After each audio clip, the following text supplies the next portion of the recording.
All right, I guess we'll go ahead and begin. Welcome, everybody. Welcome. I'm Mr. Stegman. I teach science here at Kingsley. I just have a couple things I want to say, and then I'll kind of turn over to Mr. Kemp, and we'll talk and get this thing started. So welcome, students and community members. I wanted to start by thanking a few people that helped us set this event up. Thank you to Bill Kemp, Hannah Johnson, and Jeff Woodard for putting together the material for this event. The McLean County Museum of History is a local gem, and we are blessed to have access to the hard work that those at the museum give us. Thank you to Ryan Denham at WGLT for their story for this event. Thank you to Ms. France, Mr. Larson, Mr. Poposi. I'm working on that one. Mr. Hill and the office staff, Ms. Eaton, Ms. Ambrose, and Ms. Maddox for helping get tonight set up. Thank you to the members of the Kingsley BSU for their hard work to help tonight's event happen. And thank you to everyone that showed up on this snowy Wednesday day in February. Is it snowing outside right now? No? It was snowing. It was supposed to snow, so it was going to work when it was supposed to snow. The Kingsley BSU seeks to empower and celebrate Black student identities by connecting with the community through service and providing a safe space to voice their experiences. One tenet of the statement is that we will explore tonight is the connection with our community. Black History Month often celebrates the lives of famous Black leaders like Martin Luther King and Rosa Parks. While we should never underestimate their contributions to the American story, there are many others that have made an impact in the world in which we live. Tonight we celebrate those individuals who have made an impact on the community in which we live. With this, I'd like to introduce Bill Kemp of the McLean County Museum of History.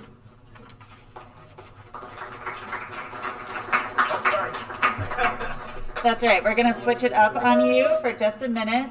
We want to take, for one thing, a moment to thank the Kingsley BSU and everyone here joining us this evening. But we would like to acknowledge that the land we call McLean County is the ancestral land of many Native groups, beginning with the Paleo Indians 12,000 years ago, and most recently Algonquin-speaking groups, including the Kickapoo, who were forced from this land in the 1830s. Other groups in this area include, but are not limited to, the Peoria, Kaskaskia, Piankashaw, Wea, Miami, Mascoutin, Odawa, Sauk, Kickapoo, Meskwaki, Lenape, Potawatomi, Ojibwe, and Chickasaw nations. These lands were and are the traditional territory of these Native nations prior to their forced removal, and these lands continue to carry the stories of these nations and their struggles for survival and identity. So now I will hand it off to Bill Kemp. Okay, thank you. So I will say for too long, I think this community, Bloomington-Normal, has for too long ignored its Black history, the good, the bad, and unfortunately the ugly, right? One remarkable story not given its due is that of Normal's Black community in the late 19th century, beginning right after the Civil War and into the 20th century. It's really a remarkable story that was long forgotten, and with the help of the Bloomington-Normal Black History Project beginning in the 1980s, this community is beginning to look at that story again. The story of a remarkable Black community in the town of Normal, beginning in the decades after the Civil War. This photograph is probably the oldest known of the town of Normal. Nothing in this view survives today structure-wise. The largest building, that would be the Illinois State campus. At this time it was known as the Normal University. That's what later is known as Old Main. That's the footprint of the flower beds on the quad today, right? And then the town of Normal is to the right of the administration building, or Old Main. This is probably taken at the top or the cupola of Jesse Fell's house looking toward campus. Fell played an instrumental role, Jesse Fell, right? The namesake of Fell Parks, both in Bloomington and Normal, Fell Avenue. There's Fell Hall on the ISU campus, right? He played an instrumental role in getting the Normal University campus located here and also founding the town of Normal. But for our purposes tonight, what's important about Fell is he was a Quaker initially. He had a strong anti-slavery inclination. He supported Abraham Lincoln and the anti-slavery movement in the 1850s, right? And most remarkably, he attempted to create at least a modicum of racial harmony and equity in the town of Normal, a community that could be relatively integrated, at least from the perspective of somebody from the 19th century. So what Fell did is he fostered formerly enslaved individuals, men and women from the South, obviously, to come up to Normal after the Civil War and settle and make a life for themselves. And some of those formerly enslaved people, right, started families in Normal and even became homeowners. And that is relatively rare and unique in a lot of northern communities. And it's a story we need to embrace more and more in this town. Simon Malone was an example of these formerly enslaved individuals that come to Normal and settle and raise a family after the Civil War. He was born into slavery in 1842. During the Civil War, he's 20 years old. He liberates himself and then fights for the Union Army. 2 years after the Civil War, he marries Julia Dillon, and they settle in the town of Normal. And then they build a 2-story framed house on the 500 block of Kingsley Street, right in front of us, or just down the street, right? Before the expansion of this school. That house was lost to arson in 1981. The following year, the Normal Human Relations Commission erected a temporary marker noting the construction of the first home by an African American in the town of Normal. But that sign, obviously, as you know, as you walk down Kingsley Street, is no longer there. We don't know what happened to it. No one from the town of Normal knows. But that would be an interesting project, right, for a student group to bring back a marker indicating the location of Simon Malone's house. I know there are people in the town of Normal waiting for the community to act on that. We'll talk a little bit, or Jeff will, the next speaker, on the Bloomington-Normal Black History Project. But beginning in the 1980s, as I said, in the 1990s, they began to look at this remarkable black community in Normal in the 19th and the early 20th century. And they organized an archaeological dig to look at the material culture of a working class, middle class family in the 19th and the 20th century. And they chose the Barton family house, a well-known African-American family from Normal at 304 East Cherry Street. The house is still there. And it was a project led by professional archaeologist Ed Jelks. Ed just passed away, right, a few months ago. This was a joint project of the Bloomington-Normal Black History Project and the McLean County Museum of History, where I work. This house stands, reads Ed Jelks' report, quote, as a physical link to the relationship of the black community and their neighbors in Normal during the 19th and 20th centuries. So one resource we have in the library archives and in our object collection, but also within the papers of the Bloomington-Normal Black History Project. Other sources we would have would be this book, Black Families of Normal, and the author of that, the compiler, was longtime Normal resident Reginald Reggie Whitaker, who just passed away last June at the age of 96. Born in Normal, graduate of Normal Community High School, spent most of his adult life in Normal, and wanted to kind of compile the history of prominent black families in Normal. So this is an incredible resource. You're not going to find cataloged in a lot of places, but we do have it in our library. And in this case here, Reggie Whitaker in this book is looking at the Walker and Duff families. Born into slavery in 1865, Fanny Walker moved with her family to Normal, part of that migration to Normal, in 1881. And in 2 years later, in 1883, she marries Peter Duff, who once himself was also enslaved. And at that time, Duff was a carpenter and a handyman for Jesse Fell. And Jesse Fell was one of the few whites in all of McLean County that would sell property to black people. So Peter Duff buys a lot from Jesse Fell, and they erect a home, which is really kind of another remarkable story within a story, right? Oops. And the Duff home is at 107 West Poplar Street in Normal, and there is a historic marker on Constitution Trail, noting the location of that house. Fanny and Peter had 7 children, including Alberta, John Walker, and Julia.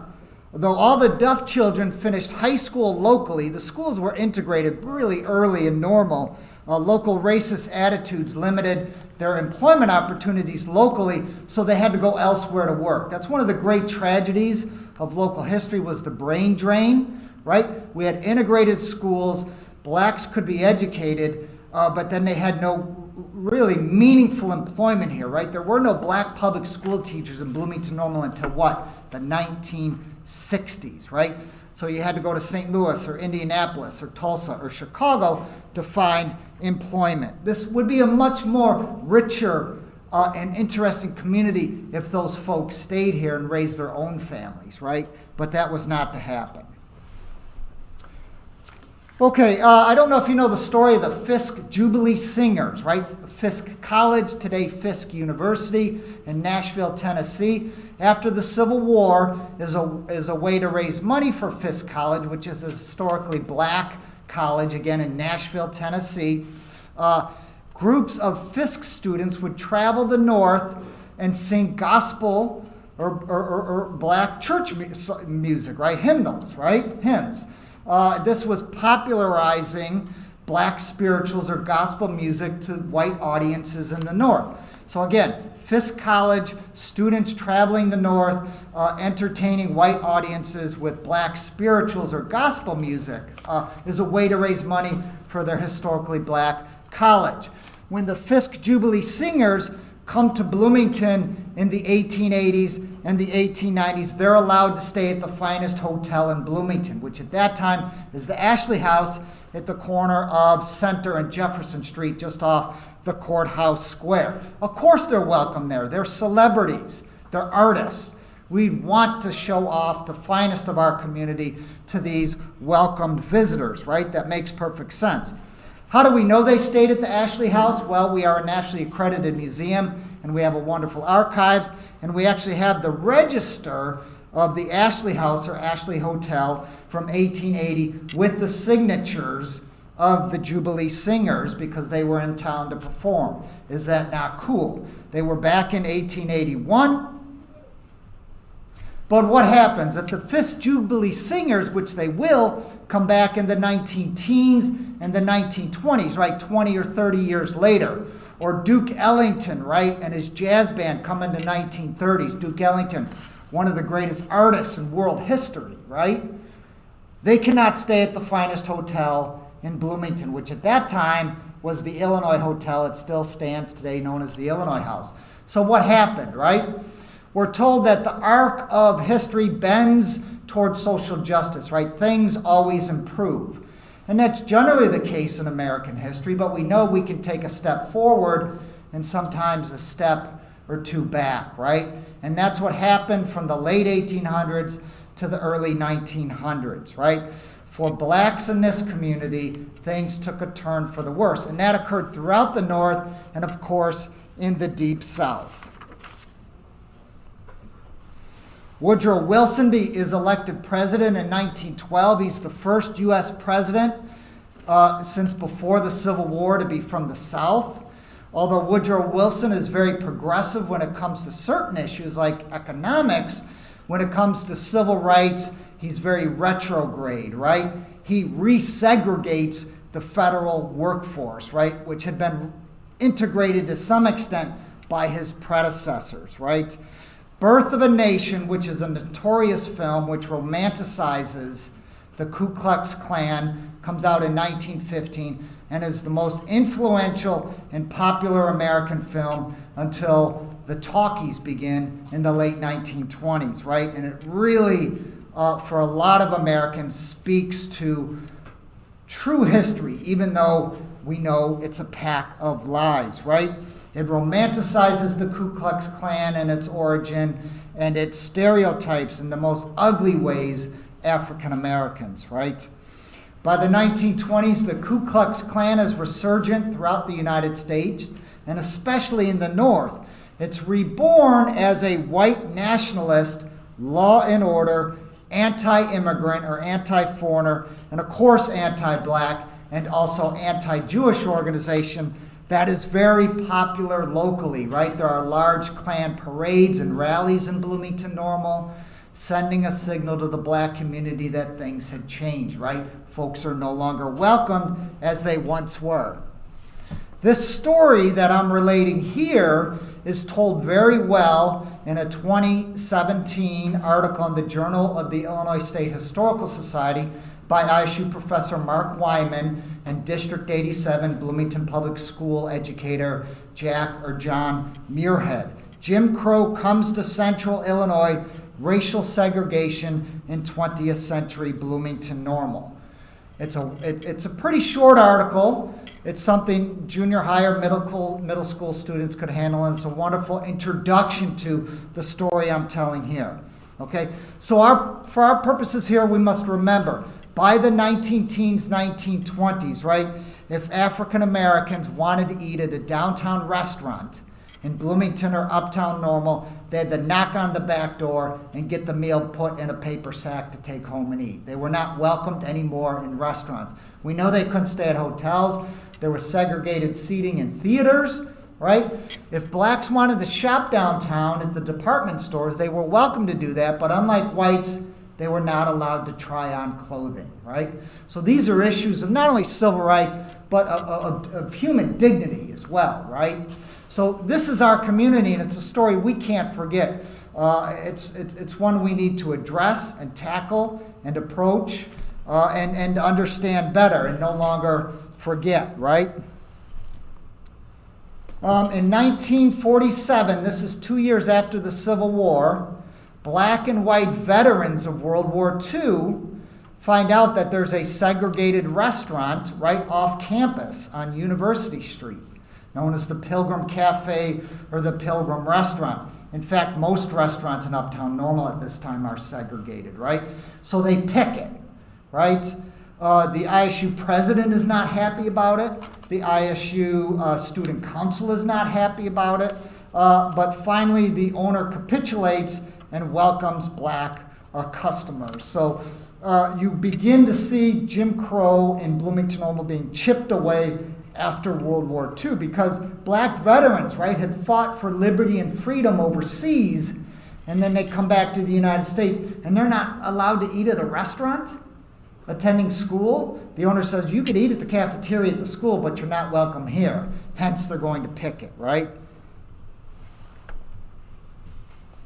Did it freeze up again? Yeah. There you go. Okay. Yeah. Real quickly, we concentrate on public accommodations, right? Theater segregated seating, things of that nature. But even more pernicious, even more harmful was the restrictions on employment that African Americans faced for much of the 19th century and into the 20th century, right? State Farm did not begin to hire blacks locally other than to serve as elevator operators or building service workers, people to mop the floors, right, until the late 1950s, 1960s. The Chicago and Alton Railroad shops on the west side were the largest employer locally until the rise of State Farm. That was an engine for working class immigrants to become middle class citizens, to become homeowners, and ensure that their children can go to high school and then maybe even college. But the problem was all of those unionized, skilled jobs were only available to whites. So American capitalism in the 19th century was a beautiful engine to take working class immigrants and send them into the middle class and give a better life to their children. But that was not open to black families, right, in most communities, and it was not open to black families in Bloomington-Normal. So we must remember that. We even had segregated American Legion posts. So after World War II, the American Legion is created, and there are posts or units established in communities throughout the country. But throughout the North and elsewhere, given the racial climate of the country, you have segregated American Legion posts, believe it or not. And that remains the case locally into the 1960s. One of my favorite local stories is Donald McHenry, who's still with us today. He graduated from Illinois State Normal University in 1957. He was from East St. Louis. He was raised by a single mother, right, single family household. He came to ISU and he became one of the best debaters, college debaters in all the nation. He helped organize a campus chapter of the NAACP. He led pickets of local businesses in Bloomington and Normal that did not allow black customers. He goes on to earn graduate degrees, and during the Jimmy Carter administration becomes the ambassador to the United Nations. Right? Really a remarkable figure, one we should embrace, an undergraduate at ISU, and there he is at the United Nations defending U.S. policy during the Soviet invasion of Afghanistan in the late 1970s, right? He still makes visits to Bloomington-Normal, to the ISU campus. He just donated $3 million a few years ago for an endowed chair or a program to bring foreign policy scholars to campus. And he would be a wonderful research project because he would respond to emails. He'd be happy to talk to students. So it's a relatively unknown local story, Donald McHenry. We had picketing, as I said, continue into the 1950s and 1960s. There's a Normal barbershop in late 1962. Another one of my favorite stories is Will Robinson and Doug Collins. Coach William J. Will Robinson became the head coach at ISU for the ISU Redbirds in 1970. He's the first black head coach in NCAA Division I men's basketball. I don't know if anybody knew that here, right? But it's a great local story, and it's another story we need to embrace. Will Robinson, first black coach for Division I college men's basketball, right? And he stays here 5 years, and he recruits Doug Collins, right? A white kid from downstate, rural, an all-white community, went to an all-white high school, and Doug Collins, of course, becomes an All-American. He's the first person drafted in the NBA draft. He's a 4-time All-Star. He becomes an NBA coach. But it's really a remarkable story, the friendship of these two people from very diverse backgrounds, right? Will Robinson was from Detroit, and he'll go back to Detroit after his 5 years at ISU. And many of you are probably familiar with the statue to Will Robinson and Doug Collins in front of Redbird Arena. Real quickly as we wrap up here, we have a collection of papers related to the Booker T. Washington home. It was first known as the McLean County Home for Colored Children, right? That's right. The race relations were such in the 20th century that this community thought it necessary to separate the most vulnerable of children, right, by race. So you had an orphanage, if you will, for black and mixed race children. You had an orphanage for white girls and then another orphanage for white boys. The McLean County Home for Colored Children, as I said, later becomes the Booker T. Washington Home. And we have a collection which includes not only newspaper clippings and photographs, but includes the register where children are being admitted to the colored home, right? At what date, what age they are, and all sorts of information.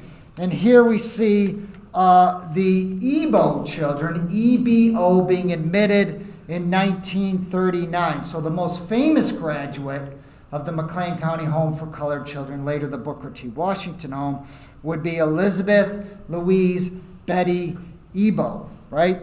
She was sent there. She becomes enamored with the Catholic faith. She will convert to Catholicism, and she will become a nun in the Sisters of St. Mary in St. Louis. When she was 6 years old, she worked on a quilt for the Bloomington-Normal Domestic Science Club, and we have that quilt in our collection. So not only do we have her being registered into the McLean County Home for Colored Children in our collections and archives, we also have a quilt which she worked on as a 6-year-old girl while at the McLean County Home for Colored Children. Well, what happens to Betty Ebo? She becomes Sister Mary Antona Ebo from St. Louis, and she becomes one of the Sisters of Selma. In 1965, she's marching with Dr. King for voting rights in the Deep South, right? And what does she say? She says to the press, when she's in Selma in 1965, I am here because I'm a Negro, a nun, a Catholic, and because I want to bear witness. So again, just an incredible story with a lot of local connections that I think would appeal to young people. Many of you know that in 2018, in September, the Illinois State Historical Society, in partnership with the museum where I work, the local chapter of the NAACP, and other groups, dedicated a historic marker to the fact that this community had segregated beaches, a beach for black people and a beach for white people, from 1908 into the 1950s at Miller Park, right? The only public beaches available to the local residents were segregated by the color of your skin from 1908 to the early 1950s. And there's the location, if you know where the beach part of the Miller Park Lake is located, that's where the white beach was. The lagoon was where the black beach was, and there was hardly a beach to speak of. So not only was it separate, but it was grotesquely unequal facilities, right? In 1950, the local chapter of the NAACP writes the health department to say the conditions at the Black Beach are utterly abysmal. The toilets aren't even connected to the sewer system. They're basically just open outhouses, right? And this basically shames the city into finally closing the segregated Black Beach. But it doesn't happen until after World War II. So in 2018, we dedicated the marker to the fact that we had segregated beaches. And Dr. Mark Wyman played an instrumental role in seeing to the erection of this marker. And we did get some criticism from people, right? Why are you talking about something like this? This is a stain on our history. It's not something we want to tell the world about. But Dr. Wyman said, a great nation does not hide its history. It faces its flaws and it corrects them. By dedicating this marker, we're helping to uncover a community secret.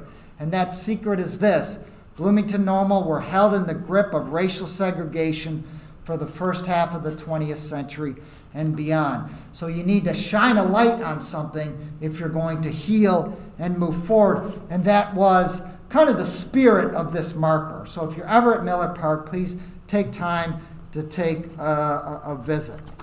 And the last story I'll wrap up with is Merlin Kennedy, the Black Santa. Merlin Kennedy was more than the Black Santa, right? He played an important role in leading the local chapter of the NAACP in the 1950s and 1960s. He helped establish the Bloomington Human Relations Commission. He was active in black employment issues. But in 1965, 1 year before this photo, the NAACP has kind of a controversial float. And Merlin Kennedy, who's kind of a rabble-rouser, dresses up as Santa Claus, right?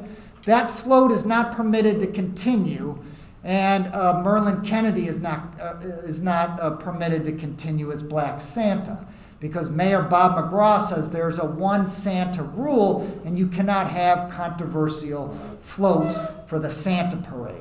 So the following year, in 1966, the NAACP comes back with another controversial float, and Merlin Kennedy returns as a Black Santa, right?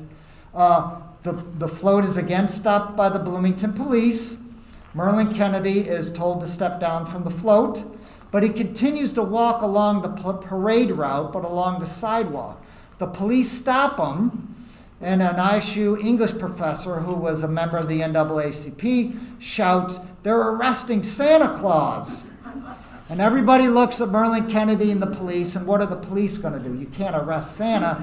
So they allow Merlin Kennedy to continue marching along, and the story gets picked up in the national press, including Jet Magazine, a black digest, which was really popular for much of the 20th century.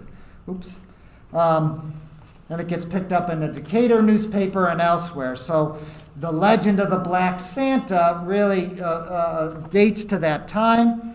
Merlin Kennedy, who passed away a year or so ago, back in 2015, I don't know why it's doing that, back in 2015, he dressed up once more as Santa at the Uptown Station Santa Shack and welcomed children once again, because it was a really nice healing moment for the community.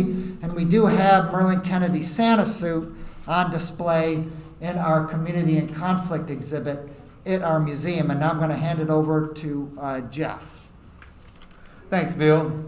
I think this is the first time I've ever had to follow our librarian at the museum, so bear with me here. Bear with me. Yeah, Merlin Kennedy was something else. He was a great person. He liked softball too. He organized a lot of teams that played ball around town. So I understand we came to talk about leaders, and I see a lot of leaders in the room. So I'm really excited about that. Because you didn't have to come, or did you? I don't know. So this is Black History Month, right? And we celebrate Black history, and which I think is a beautiful thing. But I came to talk to you today about the Bloomington-Normal Black History Project. And we celebrate Black history 365 days a year, right? So I'm here to talk to you today about the stories you just heard and how do we know what we know, right? We talk about primary resources. You're doing a lot of studies right now at this age. Anybody hear of the Harlem Renaissance? Raise your hand. Yeah, that's one of my favorite periods. And the reason why I bring up the Harlem Renaissance is because all these enriched stories that you get to hear, you have to think about, how did they know these things, right? Somebody had to share these stories and hand them down. The Bloomington-Normal Black History Project has its roots that date back several decades, as far back as the 1930s, as far as we could tell. Yeah. So how do we know what we know, right? You hear stories from your parents and your great-grandparents and such. And there's family reunions. Anybody attend family reunions? Yeah, do you like going to family reunions? They're very important. They really are, because that's when you get to really find out where you come from. So with that, how do you know what we know? I talked about primary resources. I'll just give you an overview of the Black History Project. And Wyatt Wells, here he is. I don't have an image of him to show to you today, but Wyatt Wells was commissioned by the WPA, Works Progress Administration, during Roosevelt's era. And basically, they gave jobs. It was an ambitious employment and infrastructure program created by the president in about 1935. And there was some mural projects, and there was beautiful new libraries built and that. But at that time, Wyatt Wells, just out of high school, only a couple years older than you folks, he wrote a history of blacks, African Americans in McLean County. And then sometime later, in the 1950s, activist Carolville Washington, she participated in the same project, and she wrote a couple of essays on African American churches and their choirs. And bear with me here, I'm going to be throwing out a lot of dates and some names and stuff, but don't worry about that. Just think about a couple of names I'm going to share with you, because these are really the true leaders of McLean County, and these are going to be the same people that I see a lot of you in the audience will be doing the same thing. So she wrote about the choirs, and there she is, the late Carolville Washington. And in 1970, a Marge Smith organized a group of African Americans to discuss their history. And from that effort, the group managed to collect a considerable amount of objects and information on the black community. So now we're starting to get information and we're starting to get stories. In the early 80s, a collaboration emerged, and Dr. Pratt began sending her students from the ISU social work school into the community to interview several elder members of the community, right? They talked about medical practices, but they were really looking at, interested in home remedies, which I found very fascinating. And they started getting all these really rich stories. So they thought that this really should continue. So over time, the group expanded and collaborating with the McLean County Museum of History and Illinois Humanities Council grant that was helped to be secured by Greg Coos, who was then our executive director. That was a very important start for us because it led to a 55-page narrative, We the People Tell Our Story, our own story, in 1986. So interest grew in the project and the collecting efforts to secure more and more objects for the project, and a small exhibit followed in 1988.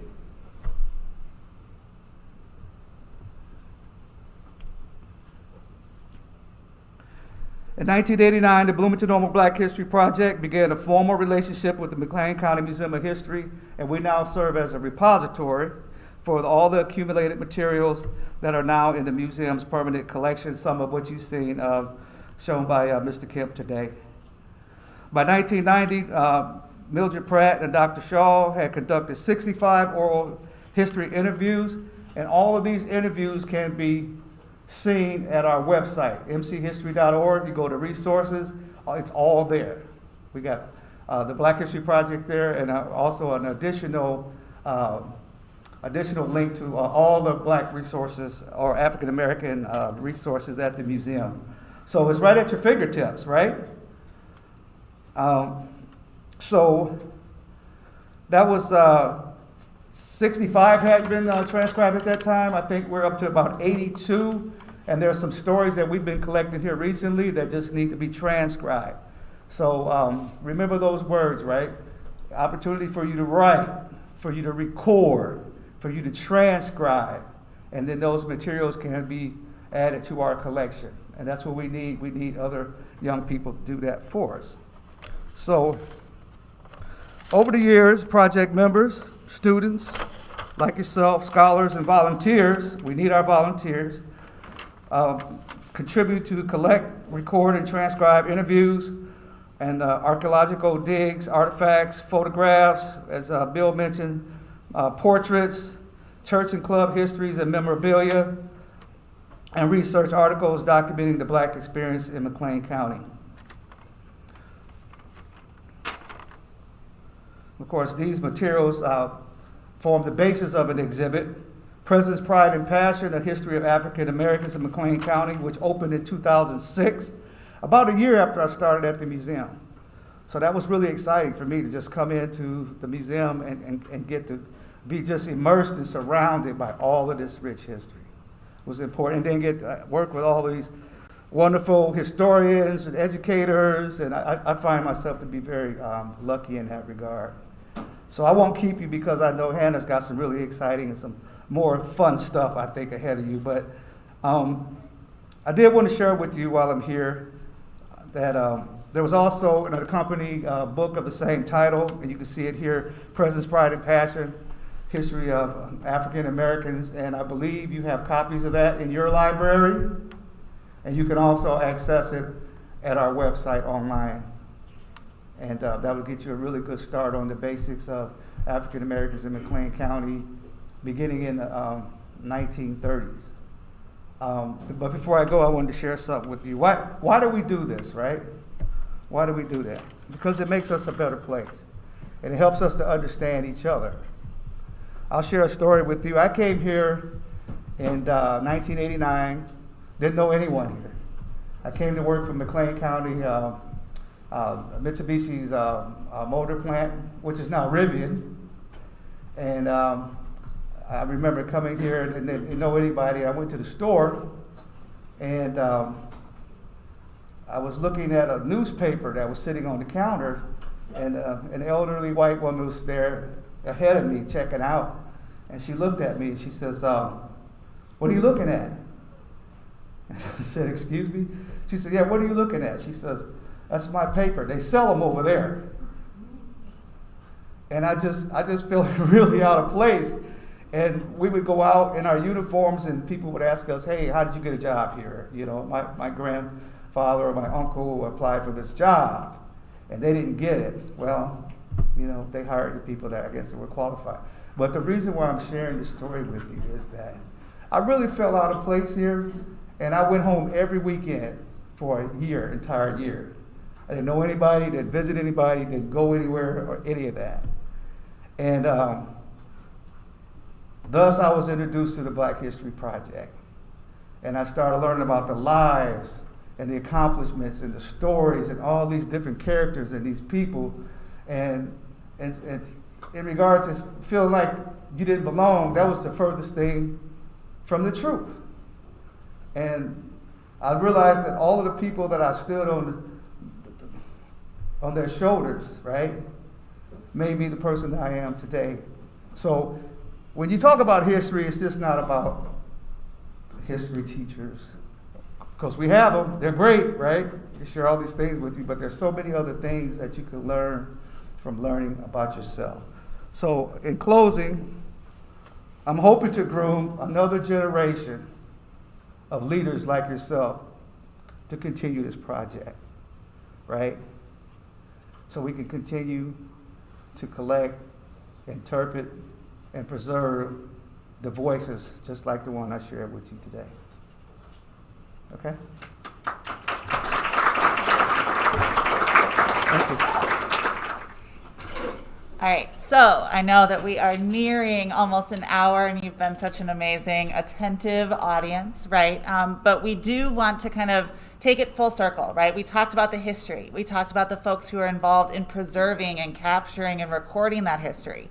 But then what comes next, right? It's not just about having those records behind closed doors in the museum, which is great, right? But how do we make those things and those stories accessible? How do we have fun with it, right? So first, I just want to know who has visited the History Museum before. Has anyone in the room? Okay, excellent. So if you haven't, we would love to see you there. But we want to talk about now, right, what is inspired about what we know. So these are two examples of a recent collaboration in 2021 with Jack and Jill of America, Inc. Jack and Jill of America has a local chapter. The chapter is dedicated to educating Black and African American young people in our community. And so first, for Black History Month, last February, we partnered with the museum, the Bloomington-Normal Black History Project, Jack and Jill of America, to create a Black History bingo program. At that point, we were still only connecting via screens, and so this was a Zoom program. But we were able, right, what's so great about Zoom is that you can connect with people that you may not be able to otherwise, and so we were all be able to share space and learn about some of the stories that Bill walked us through. And that collaboration continued into May. And Jack and Jill of America has a National Day of Fitness. And if you don't know, May is also Preservation Month. So that's something that's very close to our hearts at the History Museum, right? Historic preservation, thinking about the architecture that surrounds us. And what we were able to do is we were able to create walking maps of local Black history sites in Bloomington and in Normal. Thinking both about the architecture, right, the beautiful buildings around us, or the spaces that may no longer exist, right, but still remembering who would have inhabited those spaces and really bringing the focus to the people who lived in those spaces, worked in those spaces. And so these are resources that are available, and we hope to bring them back again for this Preservation Month. Another thing that we do is we do a lot of Girl Scout programming. Okay, so this is an example of our Playing the Past program that we do with older Girl Scouts. And I bring this up, right, because this is an opportunity to share these stories with girls of all different backgrounds and experiences. And so we talk about Louanna Sanders Clark. Bill mentioned, right, that Black students at ISU, they couldn't dine on campus. So there was a moment in time and a pretty long moment in time where students were reliant upon the generosity of people in their community to open up their homes so that they could go to school, right, get that education, but at a place that didn't welcome them at the dining table, didn't allow them to live on campus. We can share the story of Sister Ebo, right, and her march in Selma and the activism that she participated in, and Eva Jones, who was our first person of color, not only woman of color, to serve on Bloomington City Council. All right, another way that we've interpreted the material, right, that we know because of the Bloomington-Normal Black History Project is through a mock excavation. So every summer we host a camp for late elementary schoolers, so entering 4th, 5th, and 6th grades. And we do an archaeology day. And so that excavation word, right, we're digging in the dirt, uncovering artifacts, objects that were used by people, made by people. And this last summer, we took the opportunity, we were talking all day about foodways, right? And what was so great about the collection that was excavated from the Barton home was there were canning jars, there were animal bones, there were cooking utensils. So we got this really great picture of not only how these people lived, but also how they ate. And so we explored that with our summer campers this past summer with a mock excavation at the David Davis Mansion. Who's been to the David Davis Mansion? Another one of my favorites. Excellent. We are also not the only ones who get to explore this material and make something new with it. So Alan Moore, who is a sound artist and musician, he had an artist in residency through Point Forward, which is a local organization that was created in 2018.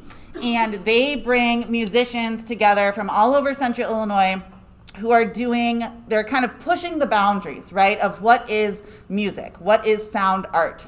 And so Alan, who kind of self-describes his interest in nurturing and capturing the Black imagination, was really drawn to the materials that we had in the Bloomington-Normal Black History Project. And what he did is he took oral histories, right, that's recorded interviews with folks, and he made sound art, he made music with them. And he was able to come on site, he was able to explore that collection, think about the sounds, right, that were just speech, but that he could create and layer and pair with music. And then he was able to present that music in our physical space. And so working with the collections, working with this history, but in this really kind of present and contemporary way. And then what I did, inspired by the work that Alan Moore did, right, was introduce that music to a different set of summer campers this summer. And so we thought about music, we thought about local Black history, we made our own instruments, right? And so it's thinking about all of these little nuggets that can prove inspiring in some way. And it doesn't always mean reading that history textbook, right? Or looking at a map or a picture or even a visit to the museum. It's how does this history continue to inspire us in different and creative ways? All right, so another example is our Breaking Bread in McLean County program. This was something that we presented last year. We had a very busy year in 2021, but this was a 10-part program series that we offered online, so you can go and you can watch these programs. And this program specifically was to look at different migrant and immigrant groups and their stories here locally and how those stories compare, contrast, right? What are some of those lived experiences that are the same and different? So two of the ones that I pulled out here were with Willie Holton Halpert and her granddaughter Brooklyn, as well as Aurora and Lillian Kiamana.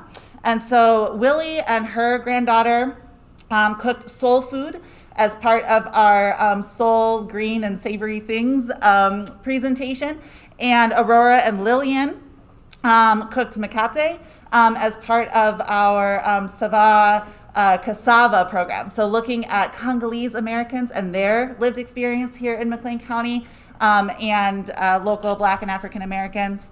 And so again, just an idea of how multi-generational families, right, can continue to contribute to these stories, and these stories are still being made today. So like history doesn't stop last year or last week, right? Every moment is new history for us. And so to bring it back to the museum and to bring it back to our physical space, Bill mentioned talking about Merlin Kennedy, right, and his Black Santa Claus story. That is featured in our Community and Conflict exhibit at the museum.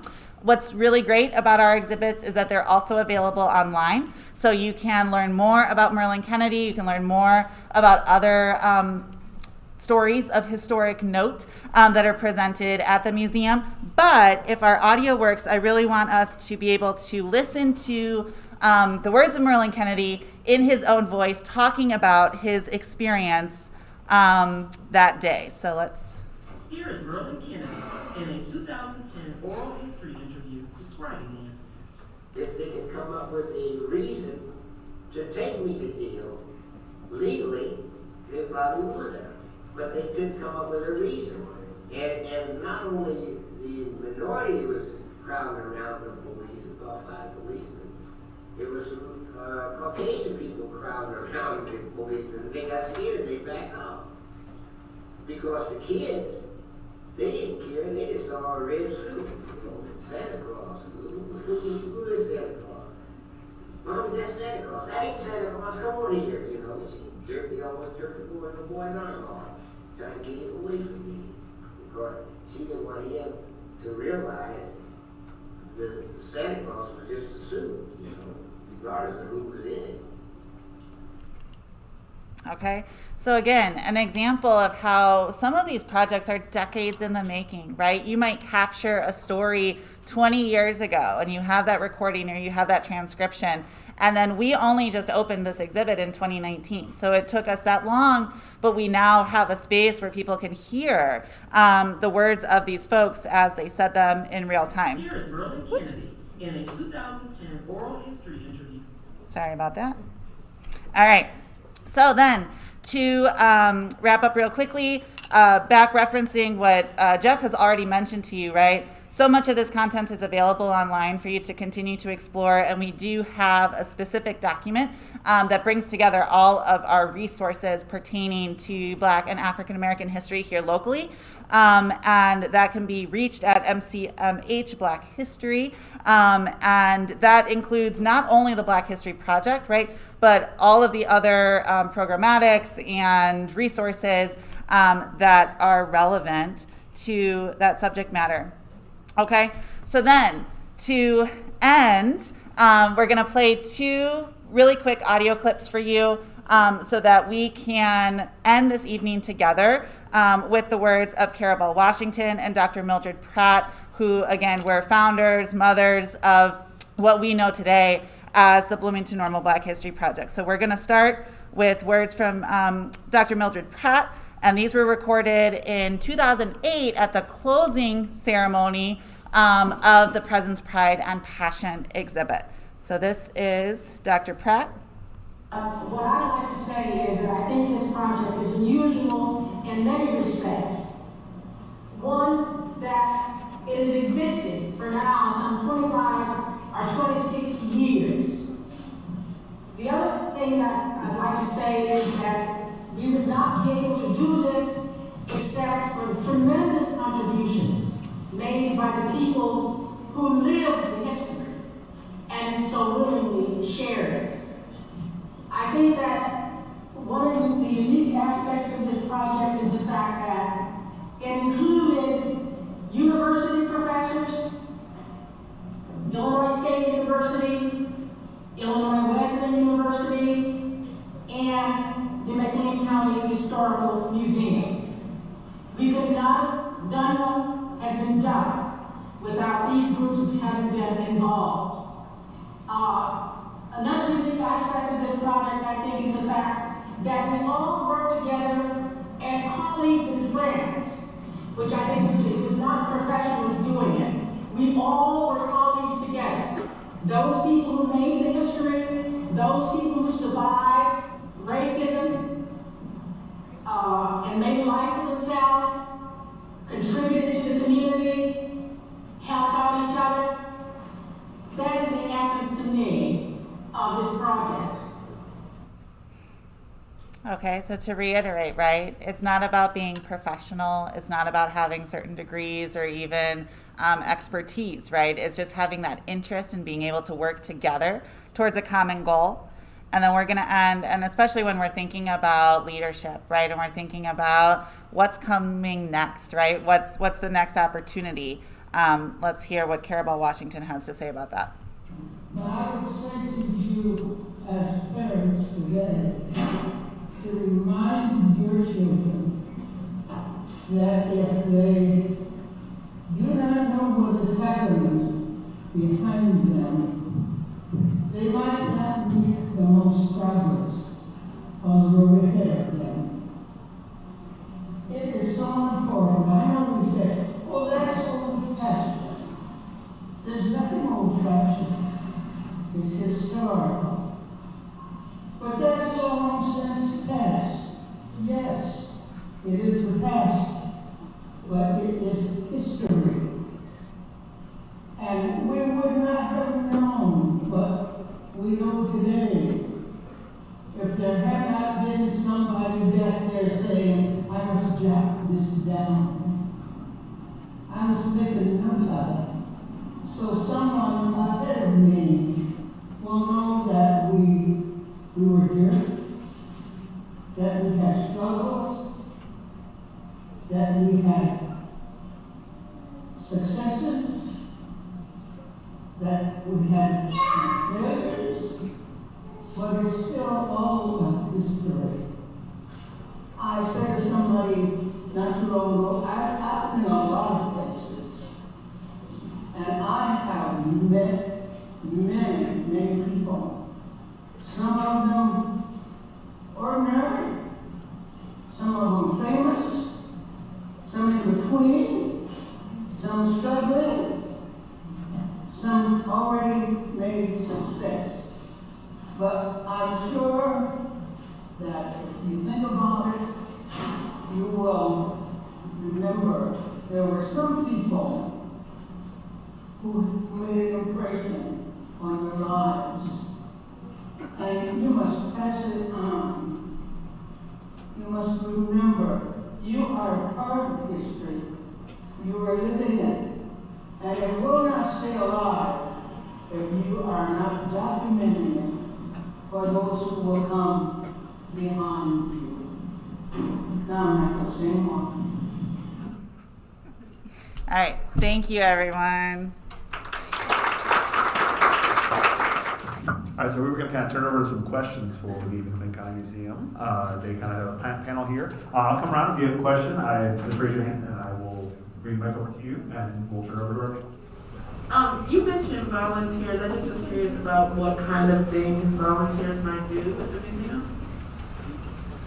We're always looking for volunteers in all of our departments, but in terms of the Black History Project, we're looking to engage students where we can possibly train students.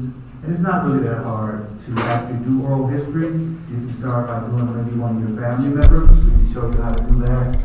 And maybe we can progress off into doing some more oral histories. Some of our older people in the community that are getting older, we need to get those stories from them.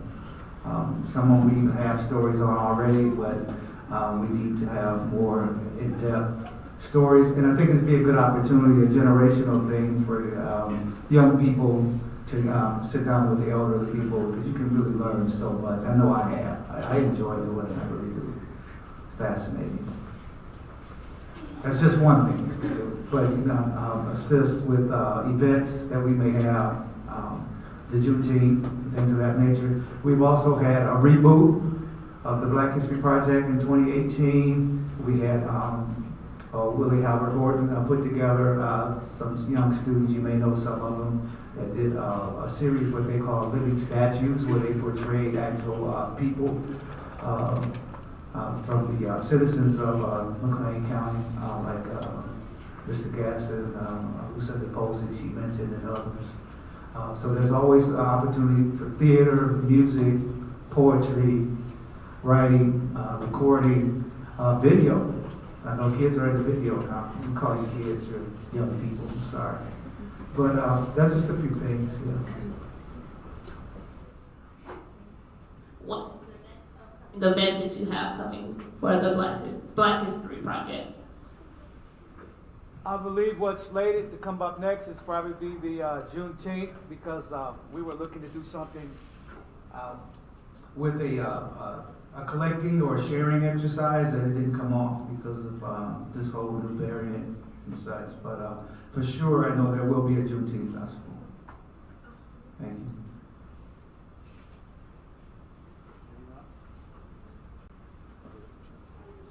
I'm gonna stay here all night till I hear from one of my young people. You're gonna have to feed me too, because I'm hungry. You in the red jacket, you got a question. I know you got a question. No? Okay. I got a question while we're waiting for them to come up with the question, because I'm gonna get one. I heard the WGOT news interviews, and there were some young leaders on there. Are any of those here tonight? Back there? Yeah. Nice job. Thank you for doing that. So you have a question too, right? Yeah, you got a question. So, how long did it take to like organize this whole thing? In terms of the Black History Project or the presentation? Oh, wow. Anna. She's done a lot more than that. So it comes together pretty quickly, but we say that knowing that all of us have worked for years at the museum, right? And so what's really great about opportunities like this is that every presentation that we do is new because it's framed in a different way, right? And knowing the audience that we're talking to, knowing the intent behind it or the purpose, that helps us kind of revision and reframe what we're talking about. And we learn something new, even just talking to each other all the time. So, it's a lot of years of learning and repeating, right? Like I'm a person who, I like to read things lots of times before, they really sink in. But when you live it, right, and you recognize that history around you, and you start picking up little tidbits, even like Bill's tidbit about ISU campus and how where the flowers are used to be Old Main. I never really realized that. But now, every time I walk by those flowers, I'm going to picture this big building that I've seen pictures of, but I've never seen in person. And so, yeah, I mean, we're able to pull this information together in ways that, is pretty quick, but at the same time, it's just about, remaining aware of the information that you have and the stuff that you're living every day. Yeah, and it's about collecting, right? Constantly continue to collect resources, right? This is work. Okay. So my question was at the beginning of the slides, you kind of talked about how there was like a sign outside the normal community. I'm not sure exactly what it was called, but will we ever have like a project where we rebuild it or some work on it somehow? Well, that was a question about the Simon Malone marker that the normal Human Relations Commission erected, but then the sign didn't last that long because it just wasn't built for Midwest weather. So that there's an opportunity there for students to work with the town of Normal in working to get a new marker placed there. I know that the town of Normal has a marker program to some extent, and you can work with other not-for-profits like the museum. So there's just an opportunity there. Given its proximity to the school as well, it's a really unique story. sounds to me like a really good project for the BSU, for possibly the Kingsley BSU, or the Evans BSU, or just the BSUs for Unit 5, or maybe District 87 as well too. So, Can I add something real quick? So to add to that, right, and to speak to how kind of powerful student ideas and efforts can be, right? So really close to us in El Paso, Illinois, is the future site of the Project 15 Museum. And so this is a museum that's opening to commemorate the story of David Struthers, who is the first black man to vote in Illinois. And they want it also to be one of the nation's first voting rights museums. So not only commemorating the story of David Struther and his historic moment, but also looking at voting rights across demographics, right, in the United States. But the idea for that museum started in a history classroom. And so students did the research, they discovered a story that really resonated with them and they wanted to share with other people. And they happened to present that idea to the people who owned the building, right, the historic site, and they loved the idea too. And now all of a sudden, because of this high school class project, right, we in Central Illinois are gaining another museum that will bring people, hopefully from all over the country, to come and learn the story of David Struther, voting rights in the United States, and bring them to our Midwestern communities. And so, yeah, I mean, there's always potential, right? So if you have an idea, be willing to share it because, you never know what the result might be. Is there any other groups or organizations like you guys who give information about Black history? I'm going to pass it over to Bill, but I'll say that we like to pride ourselves in being a premier institution that has a wealth of information on Black history in this region, and we're really proud of that, and we're happy to see young people come out and use those resources. But Bill, maybe you can speak to what universities would have. Yeah, obviously the two universities will have black student groups. We're actually working with a few groups at ISU on a new historic marker related to the picketing of the Pilgrim Restaurant in 1947. So, but as far as programs on local black history, I think the museum is the one place where you're going to get that. And we do various types of programs like this, so we get much more in depth in the local black story than you even heard today. And yes. So yeah, and I'd say my recommendation would, again, to second what Bill was saying, was really look at the universities and even, I think it was last night, through ISU, there's an ongoing online program about comic books, okay? But they specifically last night were featuring stories about the creators of Black Panther, and and I would also say look to local musicians, look to local art galleries, right? So often exhibits will be dedicated to Black artists and musicians, and so if you kind of pick out those different places and just check back in, right? And what, hopefully is that not all of these programs, right, are relegated to the month of February, that throughout the community there's more and more opportunity to engage with these works of art and with these stories throughout the year.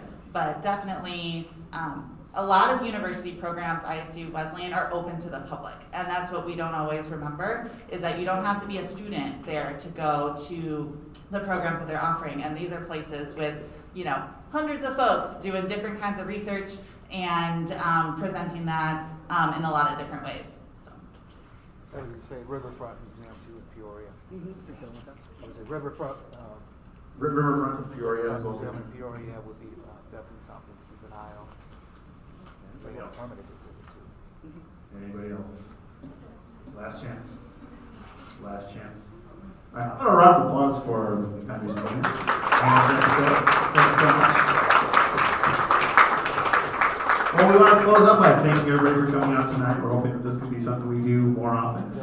And also we're hoping to get some promotion for the McLean County Museum. It's a great place to learn about your community and learn about Black history. So thank you guys for coming out tonight.